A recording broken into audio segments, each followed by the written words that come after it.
Today's topic will focus on yield improvement in the meat industry.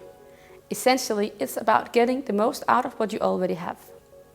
We have invited meat application specialist Carsten Doctor to help us explain how functional protein solutions can contribute to a substantial yield improvement in meat products. Welcome, Carsten. Before getting into the details, I'd like to know what type of yield improvement we can expect to achieve when using functional protein solutions in meat recipes. Carsten, could you list the areas where protein solutions contribute to increased yield? Yes. The first one I could mention is meat extension. And by meat extension, I mean that you can grow the overall volume of the meat products, and you can do this by adding our solution of proteins together with water into the meat block. You can do it by injection, you can do it by tumbling, or also in the ball chopper or in the mixer, you can add the water and the protein to get more meat, you can say. Also, reduction of perch is one way to improve the yield. You can also reduce the cooking loss by adding, it could be our plasma as an example. And also in the final meat product, we can help you with the improved slicing yield. Producers of sliced meat products can also use our proteins to enhance the slicing yield. How is that? Well, this is because our proteins will improve the general texture, and this is due to the firmness and also elasticity. So it is easier to produce thin slices, and also you will increase the number of acceptable slices, which again leads us to less waste and increased yield.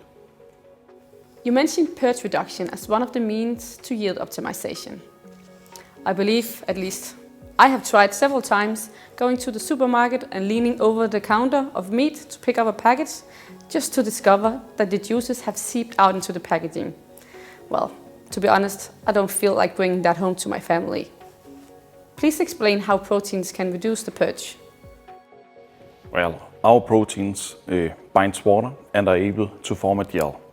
And this is actually the reason for why we can control the perch, because of the ability to gel with our proteins.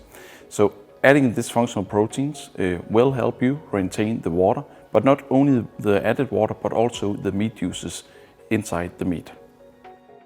You mentioned that yield can be optimized through injection of brines consisting of water and protein. How much can be injected and where are the limits, if any? Yeah, it's a really good question, and I will also say it depends on which area of the world we are in, what is okay to do, what is acceptable to do. But you ask me, is there any limit? And I will say, no, actually not. We can inject as much as a customer wants. It is not only related to our proteins, it's also related to the equipment they are using, the meat quality. So there are many factors that can affect how much can we inject. But in general, I would say no, there are no limits.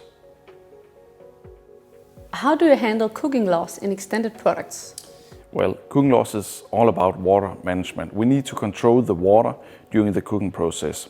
So by a combination of functional ingredients, this could be our collagen-based proteins and our plasma proteins, we can make sure that you will obtain a high final yield and low cooking losses. In some cases, could be for really high extended products. Sometimes we need to combine it also with other functional ingredients to get the right bite and also the high final yield.